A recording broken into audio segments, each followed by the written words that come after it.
I was in a parking lot. I have no idea where. I don't know how long I was there, and I just felt sicker and sicker. And it was just kind of a blackness. My dad made sure that we attended church every Sunday, and I went to Sunday school.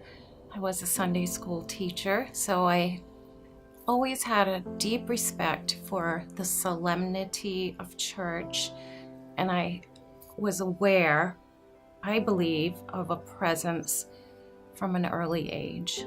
I was always in awe, mostly of the natural creation. So I was a bird watcher, and I can remember my dad waking us all up and my mom, and we went out and saw a conjunction of planets on Christmas Eve.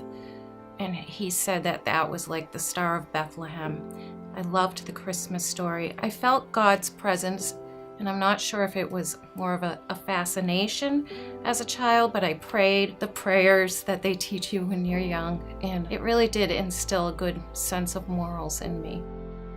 I got away from God, my parents, everything good in my life, and I was a severe alcoholic and drug addict from the age of 12. And during that time, I had periods of sobriety and clarity, during which I remembered things that had happened to me that were very disturbing. Sporadically, I would go to church, and I stopped drinking for about a year. And then I moved out west to Arizona to pursue a graduate degree. So I lived near the Grand Canyon. My sister worked there at the bottom for 10 years. And I rafted the rivers and did all those big things, but my alcoholism and drug abuse were so bad. And I went to school, but I would go to Las Vegas and party. So I was on it must have been the I-40.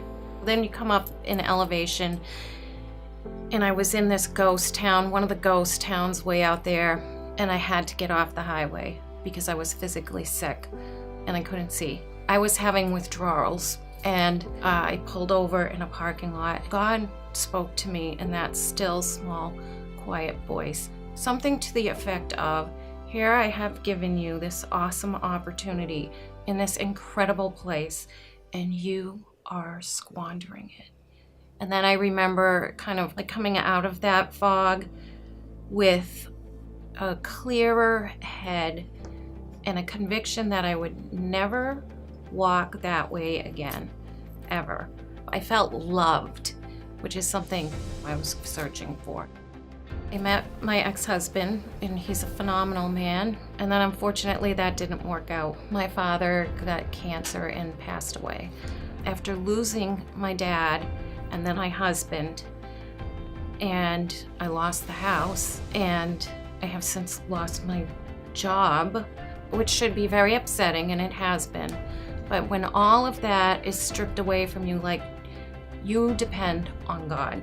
When you have nothing, you rely 100% on God, and it's a fantastic experience. Like, I've never been happier now than any time in my whole life. One of my best friends told me about Faith Church, and when she started attending church, I saw her change. I saw her become so true and so clear, and I wanted what she had. And I credit her with me driving in to Faith Church, and I just liked what I heard and saw, and I loved the music, and that there was a fully packed church, and it was so alive, and there's something for everybody. Faith Church is where I want to be. It's the right place to be.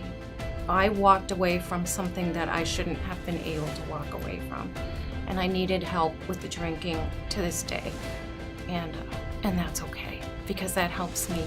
My relationship with God in that way became intensely personal, and by losing everything, I gained a relationship. My name is Melissa, and I've decided to follow Jesus.